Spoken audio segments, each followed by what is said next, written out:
Hello, my name is Lisa Noschese, and today I will be walking you through my presentation for CMI's 2022 System Security Plan.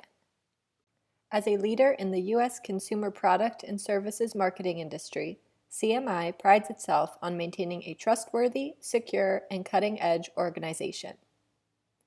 A key asset in CMI's organizational arsenal is its industry-leading products and services catalog. Unfortunately, CMI has faced several cyber attacks from external threat actors over the last 10 years.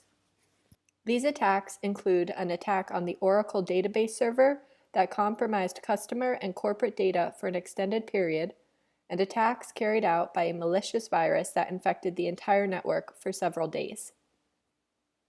While these attacks have not entirely compromised CMI's products and services catalog, CMI suffered financial, technical, and reputational damages from these cyber attacks.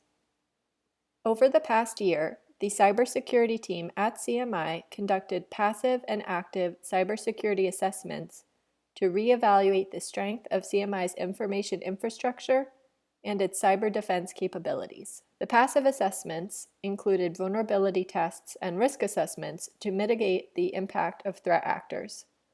The active assessments included penetration testing, which identified critical gaps in CMI's information infrastructure. After reevaluating CMI's information infrastructure from all sides, the cybersecurity team now aims to integrate and synthesize its evaluation findings by implementing a company-wide system security plan. During the passive and active vulnerability assessments, the cybersecurity team determined CMI's wireless apparatus to be particularly vulnerable. The system security plan will give special attention to the system threat, vulnerability, impact, and likelihood findings, and the confidentiality, integrity, and availability requirements for CMI's wireless network. This presentation closes with projections for the implementation timeline of applying updated security controls across the wireless network and suggestions for additional resources to maintain a more secure system going forward. To provide a high-level overview of the System Security Plan, this presentation will be broken into 5 sections. First, I will explain what a System Security Plan is. Second, I will highlight the CMI cybersecurity personnel hierarchy to showcase key stakeholders and their responsibilities in the System Security Plan. Third, because the System Security Plan will ultimately cover all aspects of the wide area network, I offer a brief description of the local area networks, including the systems and technologies under review. Fourth, due to the all-encompassing nature of the System Security Plan, I will focus on a critical area of concern, CMI's wireless network. In focusing on CMI's wireless network, I will discuss the results of earlier passive and active systems vulnerability assessments. In discussing the results, I will showcase one of the most enlightening assessments, the risk assessment of likelihood and damage impact of threat vulnerabilities. Fifth, I offer a selection of controls that can be applied to the wireless network to mitigate against potential threat actors.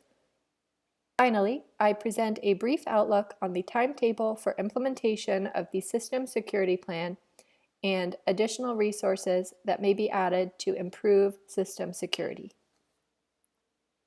What is a System Security Plan? A System Security Plan provides an overview of the security requirements to protect a system and describes the controls in place or the system improvements planned to meet those requirements. SSPs are living documents that require periodic review, modification, and plans of action, as well as milestones for implementing security controls. The SSP should reflect input from various cybersecurity managers and executive stakeholders with responsibilities concerning the system. For example, as a cybersecurity manager, I take responsibility for the proposed implementation and management of our information systems with improved security controls. Within the corporate organizational leadership structure, the Chief Information Officer oversees people, processes, and technologies within CMI's IT organization to ensure they deliver outcomes that support the goals of the business. The CIO communicates directly with IT leaders, including the manager of cybersecurity, manager of operations and infrastructure, manager of business applications, manager of enterprise architecture, manager of information security, and the director of user support services. As the cybersecurity manager, I am responsible for ensuring that software and devices are patched and up to date to mitigate any potential vulnerabilities. Cybersecurity managers must make sure that end users are educated and aware of their responsibilities to protect and mitigate vulnerabilities from potential threat actors. Additionally, cybersecurity managers are responsible for organizing the annual penetration testing for active assessment of system vulnerabilities. CMI's corporate WAN spans 10 remote facilities and interconnects those facilities to the central data processing environment. Data is transmitted from a remote site through a VPN appliance situated in the border layer of the routing topology. The remote VPN connects to the internal Oracle database to update the customer data tables. The majority of data processing for CMI is managed by an Oracle database on a high-end supercomputer. The trusted computing-based internal network is situated in a physically separated subnet. This is where all the corporate data processing is completed, and the internal support system has its own intranet web server, a SUS server, an internal DNS server, an email system, and other support personnel workstations. Each corporate department is segregated physically on a different subnet and shares the corporate data in the TCP network. A critical concern for executive leadership has been the network engineer report of significant spikes in network traffic crossing into the internal networks. The engineers caution that they cannot be certain what or who is generating this traffic, but the volume and frequency of traffic are certainly abnormal. This coincides with a secondary concern, for which the CEO is concerned that the security ramifications over the wireless network are widely open to the company and nearby residents. It is possible that due to the lapse in wireless network security, CMI has made itself vulnerable to external threat actors. As CMI continues to rebuild its reputation from the previous attacks on the Oracle database server, which resulted in the exposure of customer database and incidental loss in confidentiality, integrity, and availability for several days, we must give special attention to the security of our corporate confidential data and customer information. With these concerns in mind, this portion of the greater system security plan will focus on the recent systems threat, vulnerability, impact, and likelihood findings that justify the prioritization of the wireless network threats. To thoroughly examine the potential threats to wireless networks, the cybersecurity team has conducted various passive vulnerability assessments, including Nmap scans to conduct regular port scans, Wireshark scans to survey potentially malicious network traffic, and asset inventory review and risk assessment to determine the most significant risks to CMI's information infrastructure. During a recent corporate WAN-wide inventory assessment, several vulnerabilities and potential threat actors were identified using a high to low risk categorization system. The categorization system mirrors the FIPS 199 confidentiality, integrity, and availability categorization chart. The asset inventory revealed weak wireless security boundaries, such as missing patches on third-party software frequently used by employees and inconsistent use of administrator passwords and firewalls for confidential data and valuable customer information. The asset inventory serves as the library that can be referenced for later review of critical systems. A description of potential vulnerabilities, threat vectors, and a rating of damage impact is provided for each asset. After establishing the vulnerable assets, a secondary inventory proposed threat management strategies and options to mitigate the impact of damage to corporate technology, customer security, and financial viability. Some of the assets include servers, desktops, laptops, and network appliances. The asset descriptions listed in the inventory chart are based on the information provided in the CMI data flow infographic, the MITRE attack index, and the NIST 830 threat event chart. An excerpt from the asset inventory is included on this slide. After rating the potential impact of wireless system vulnerabilities, the cybersecurity team proposed several threat mitigation strategies that serve as defensive controls in the broader system security plan. As a moderate medium impact vulnerability, the wireless antenna requires updated threat mitigation strategies. The wireless signal propagation, for which wireless signals frequently propagate outside of organizational boundaries, provides an opportunity for adversaries to monitor or gain unauthorized access to the wireless network.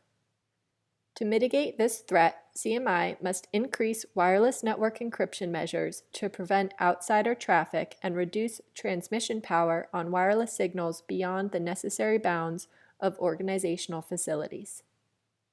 Similarly, a high-risk and high-impact asset, the CMI wireless router, serves as a common point of entry for hundreds of employees and threat actors to CMI's internal network. The ease of accessibility and the opportunities to move within the CMI information infrastructure requires improved security measures. Luckily, there are many mitigation strategies available to reduce the likelihood of an attack. CMI cybersecurity personnel should ensure that wired and/or wireless traffic is encrypted when possible. This strategy will likely reduce the spikes in network traffic across internal networks. Multi-factor authentication in the admin and employee levels will contribute to tightened access to the wireless router. All end users should have a two-factor authorization process to connect to the CMI wireless router. An overarching strategy to mitigate threats to CMI's wireless network is the implementation of network segmentation. Segmented networks and systems reduce access to critical systems and service communications. Often, non-essential connections between networks go unnoticed until a threat actor has breached the system from a neglected entry point. The scope of the System Security Plan aims to reach every asset in the WAN information infrastructure. The breadth of this scope requires a segmented examination of internal systems. The CMI cybersecurity team has recently developed rules of engagement for a WAN-wide penetration test.